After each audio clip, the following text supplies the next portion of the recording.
like you have always wanted to be an educator and that you are a good educator. You currently are working with women on womb consciousness and you're working sort of in health and mentorship. So can you tell us more about that? Yeah. Um, yeah, so I always knew that I would be a teacher, an educator of some sort. Um, and yeah, so after going through my journey with breast cancer, I spent some time after healing and recovering from that, really digging deeper into my purpose and what I'm here for and what what I can really dig into because I knew that going back to the public school system full time was not feeling right. And so had to really explore like why is that not feeling right and what's underneath that.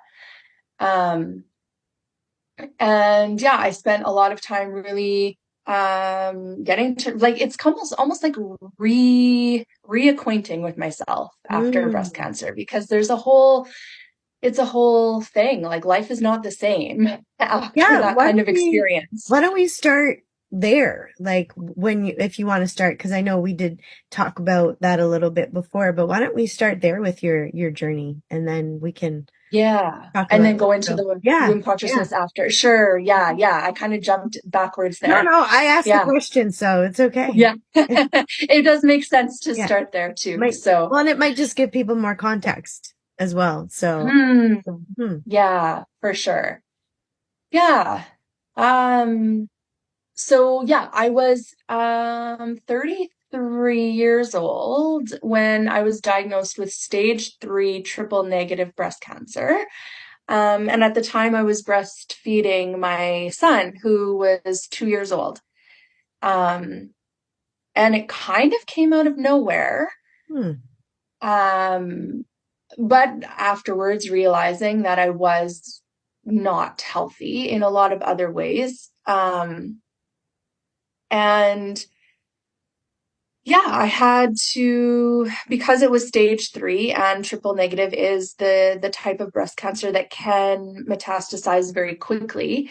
Um, I went back and forth between feeling like, do I need to go the route of chemo and surgery and the Western medical system, or can I tap into, more of the energetic healing? Because I always lean more towards the spiritual and energetic healing and Eastern, acupuncture and traditional Chinese medicine, that kind of thing.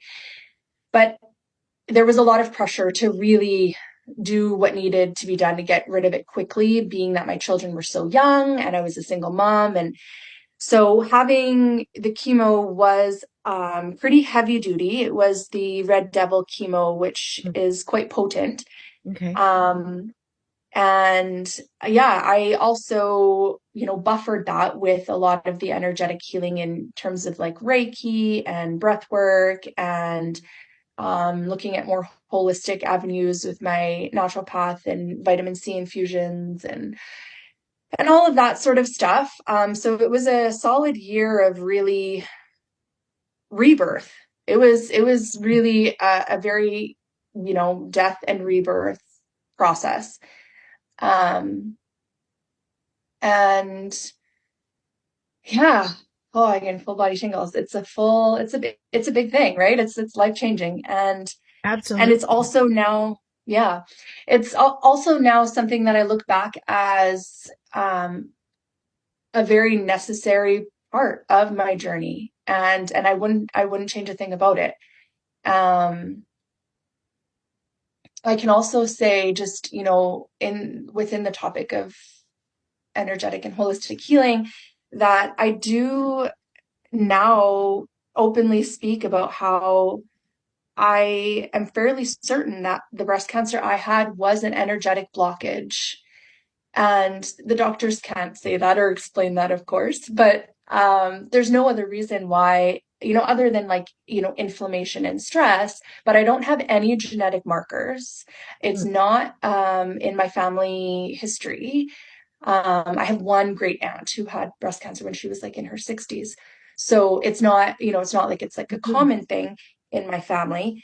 But what I do know is that at that point in time, I was really, really blocked in the area of self-love and self-worth.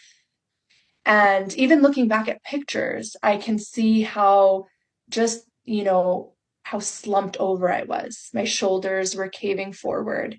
And I was in a place of not feeling very good about myself at all. And for a lot of different reasons. But like I said, it really was a journey that was necessary. It was something that I needed to really unpack and to look at and to go through that rebirth process.